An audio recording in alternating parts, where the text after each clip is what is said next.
Dracula by Bram Stoker. Read by Mike Bennett. Episode 5.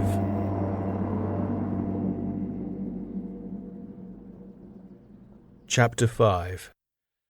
Letter from Miss Mina Murray to Miss Lucy Westenra. 9th May. My dearest Lucy, forgive my long delay in writing, but I have been simply overwhelmed with work. The life of an assistant schoolmistress is sometimes trying. I am longing to be with you and by the sea, where we can talk together freely and build our castles in the air. I have been working very hard lately because I want to keep up with Jonathan's studies, and I have been practicing shorthand very assiduously. When we are married, I shall be able to be useful to Jonathan, and if I can stenograph well enough, I can take down what he wants to say in this way and write it out for him on the typewriter, at which also I am practicing very hard. He and I sometimes write letters in shorthand, and he is keeping a stenographic journal of his travels abroad. When I am with you, I shall keep a diary in the same way. I don't mean one of those 2 pages to the week with Sunday squeezed in a corner diaries, but a sort of journal which I can write in whenever I feel inclined. I do not suppose there would be much of interest to other people, but it is not intended for them. I may show it to Jonathan some day if there is in it anything worth sharing, but it is really an exercise book. I shall try to do what I see lady journalists do, interviewing and writing descriptions and trying to remember conversations. I am told that, with a little practice, one can remember all that goes on or that one hears said during a day. However, we shall see. I will tell you of my little plans when we meet. I've just had a few hurried lines from Jonathan from Transylvania.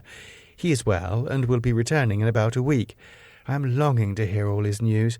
It must be so nice to see strange countries. I wonder if we, I mean Jonathan and I, shall ever see them together. There is the 10 o'clock bell ringing. Goodbye. Your loving, Mina. Tell me all your news when you write. You have not told me anything for a long time. I hear rumours, and especially of a tall, handsome, curly-haired man. Letter, Lucy Westenra to Mina Murray.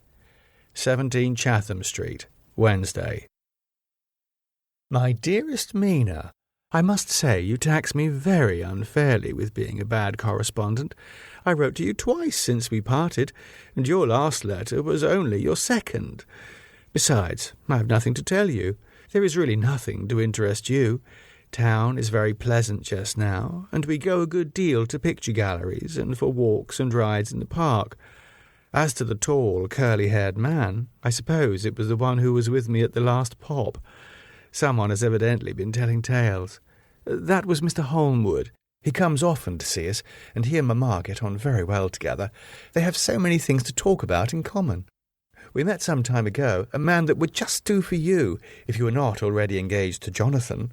He is an excellent parti, being handsome, well off, and of good birth. He is a doctor, and really clever. Just fancy, he is only 29, and he has an immense lunatic asylum all under his own care. Mr. Holmwood introduced him to me, and he called here to see us, and often comes now. I think he is one of the most resolute men I ever saw, and yet the most calm. He seems absolutely imperturbable. I can fancy what a wonderful power he must have over his patients. He has a curious habit of looking one straight in the face, as if trying to read one's thoughts.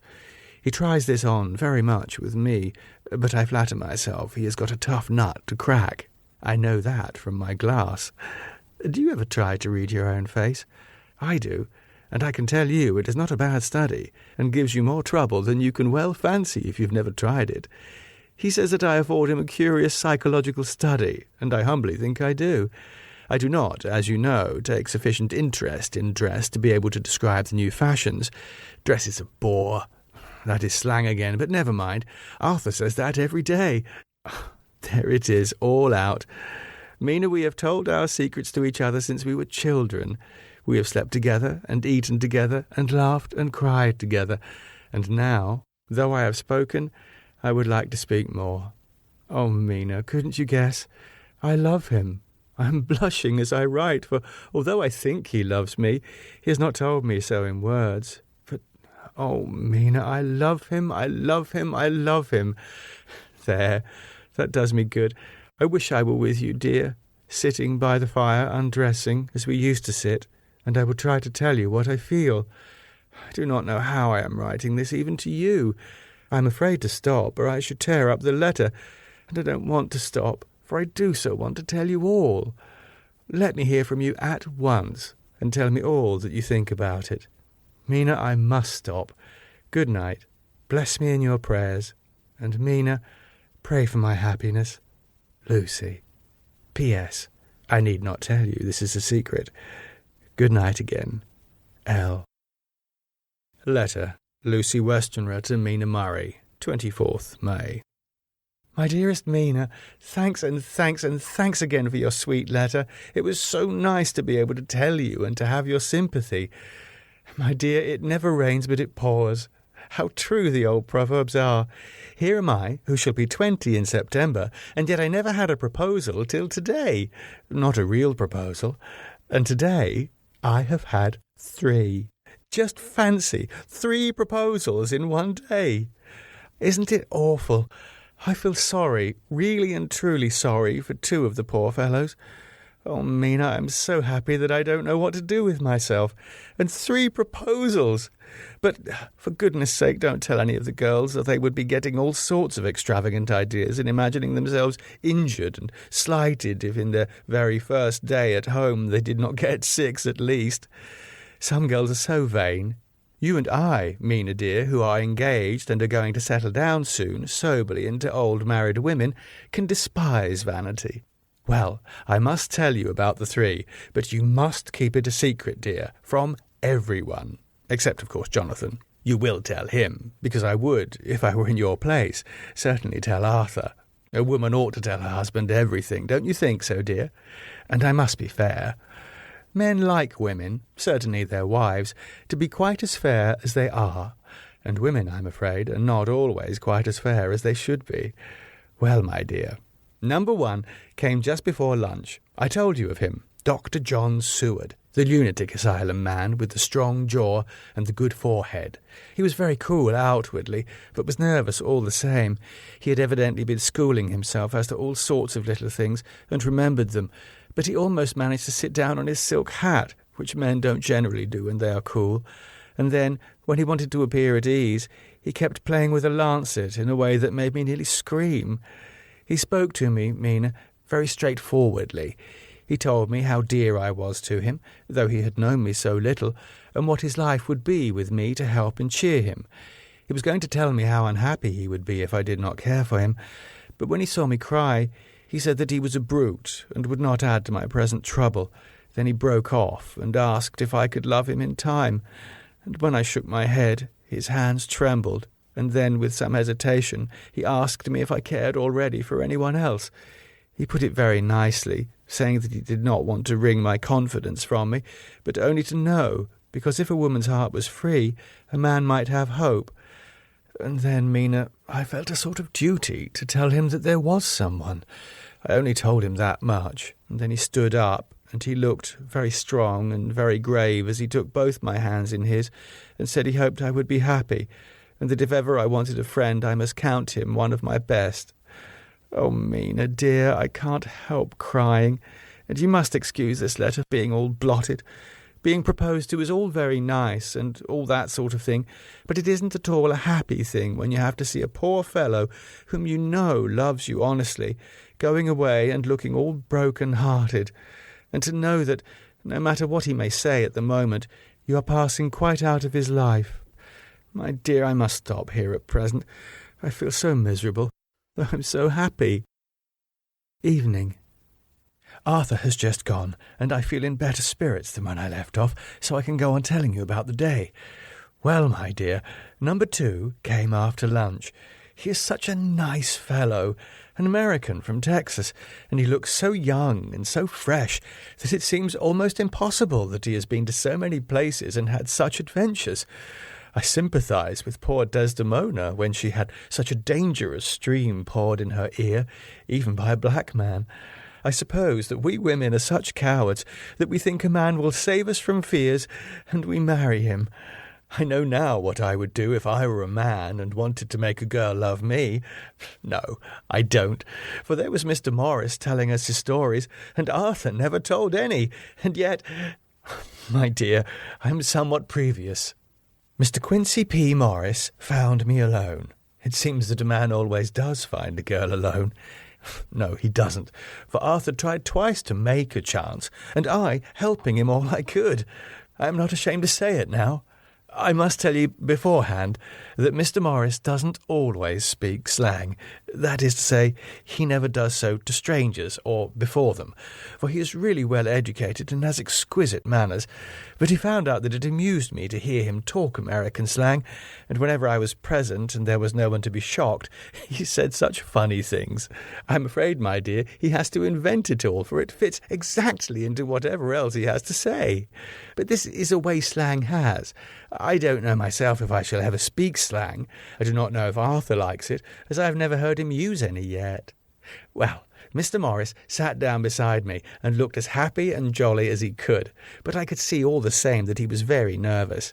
He took my hand in his and said ever so sweetly, "Miss Lucy, I know I ain't good enough to regulate the fixin's of your little shoes, but I guess if you wait till you find a man that is, you will go join them 7 young women with the lamps when you quit. Won't you just hitch up alongside of me and let us go down the long road together, driving in double harness?" Well, he did look so good-humoured and so jolly that it didn't seem half so hard to refuse him as it did poor Dr. Seward, so I said, as lightly as I could, that I did not know anything of hitching, and that I wasn't broken to harness at all yet. Then he said that he had spoken in a light manner, and he hoped that if he had made a mistake in doing so on so grave, so momentous an occasion for him, I would forgive him. He really did look serious when he was saying it, and I couldn't help feeling a bit serious too. I know, Mina, you will think me a horrid flirt, though I couldn't help feeling a sort of exultation that he was number 2 in one day. And then, my dear, before I could say a word, he began pouring out a perfect torrent of love-making, laying his very heart and soul at my feet. He looked so earnest over it that I shall never again think that a man must be playful always and never earnest, because he is merry at times. I suppose he saw something in my face which checked him, for he suddenly stopped and said, with a sort of manly fervour that I could have loved him for if I had been free, "Lucy, you are an honest-hearted girl, I know. I should not be here speaking to you as I am now if I did not believe you clean grit right through to the very depths of your soul. Tell me, like one good fellow to another, is there anyone else that you care for? And if there is, I'll never trouble you a hair's breadth again, but will be, if you will let me, a very faithful friend." My dear Mina, why are men so noble when we women are so little worthy of them? Here was I, almost making fun of this great-hearted, true gentleman. I burst into tears. I'm afraid, my dear, you will think this a very sloppy letter in more ways than one, and I really felt very badly. Why can't they let a girl marry 3 men, or as many as want her, and save all this trouble? But this is heresy, and I must not say it. I am glad to say that, though I was crying, I was able to look into Mr. Morris's brave eyes, and I told him out straight. Yes, there is someone I love, though he has not told me yet that he even loves me. I was right to speak to him so frankly, for quite a light came into his face, and he put out both his hands and took mine. I think I put them into his, and said in a hearty way, "That's my brave girl. It's better worth being late for a chance of winning you than being in time for any other girl in the world. Don't cry, my dear. If it's for me, I'm a hard nut to crack, and I take it standing up. If that other fella doesn't know his happiness, well, he'd better look for it soon, or he'll have to deal with me. Little girl, your honesty and pluck have made me a friend, and that's rarer than a lover. It's more unselfish, anyhow. My dear, I'm going to have a pretty lonely walk between this and Kingdom Come. Won't you give me one kiss? It'll be something to keep off the darkness now and then. You can, you know, if you like, for that other good fellow, he must be a good fellow, my dear, and a fine fellow, or you could not love him, hasn't spoken yet. That quite won me, Mina, for it was brave and sweet of him, and noble, too, to a rival, wasn't it? And he, so sad, so I leant over and kissed him.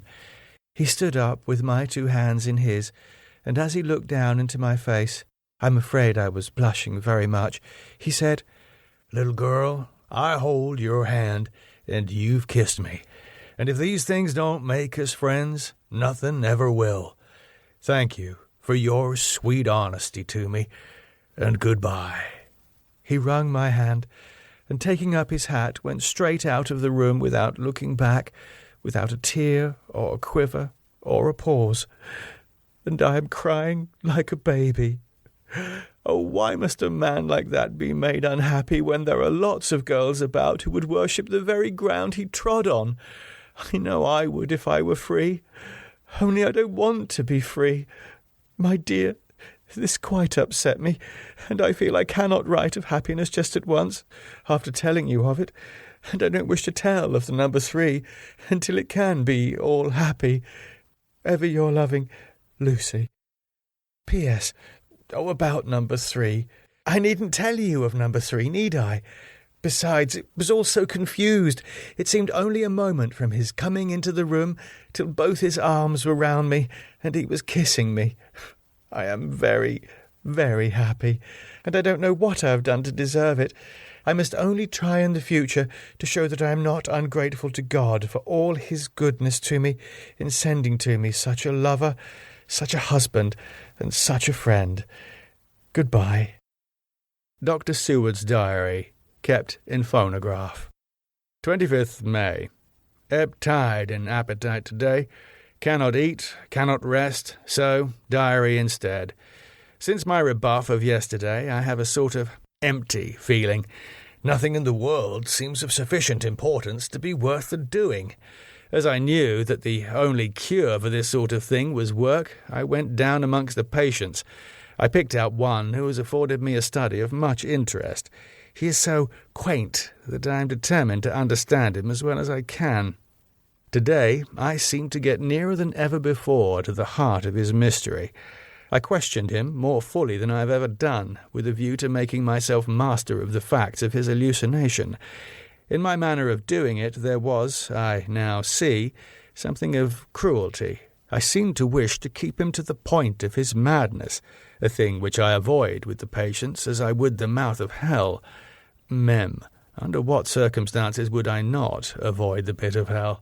Omnia Romoi vanalia sunt.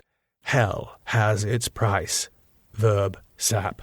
If there be anything behind this instinct, it will be valuable to trace it afterwards, accurately. So I had better commence to do so. Therefore, R. M. Renfield, ATAT 59. Sanguine temperament, great physical strength, morbidly excitable, periods of gloom ending in some fixed idea which I cannot make out. I presume that the sanguine temperament itself and the disturbing influence end in a mentally accomplished finish. A possibly dangerous man, probably dangerous if unselfish. In selfish men, caution is as secure an armour for their foes as for themselves. What I think of on this point is, when self is the fixed point, the centripetal force is balanced with the centrifugal. When duty, a cause, etc., is the fixed point, the latter force is paramount, and only accident, or a series of accidents, can balance it. Letter. Quincy P. Morris to Honourable Arthur Holmwood, 25th May.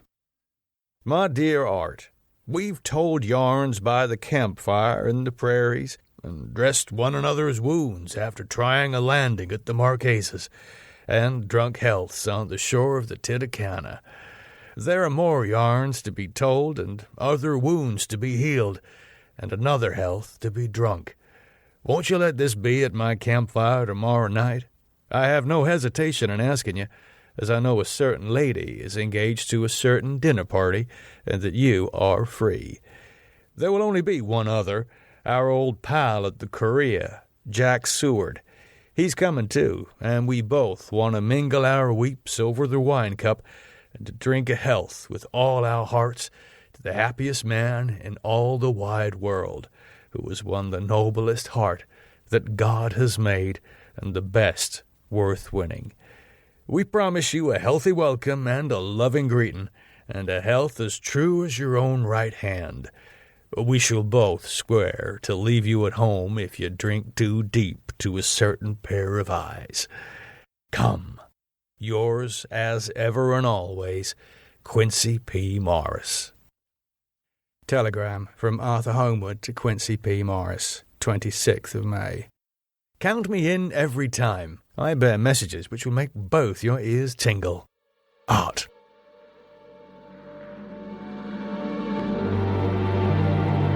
The music on the podcast is by Andrew Rothman. For more information, go to arothman.com.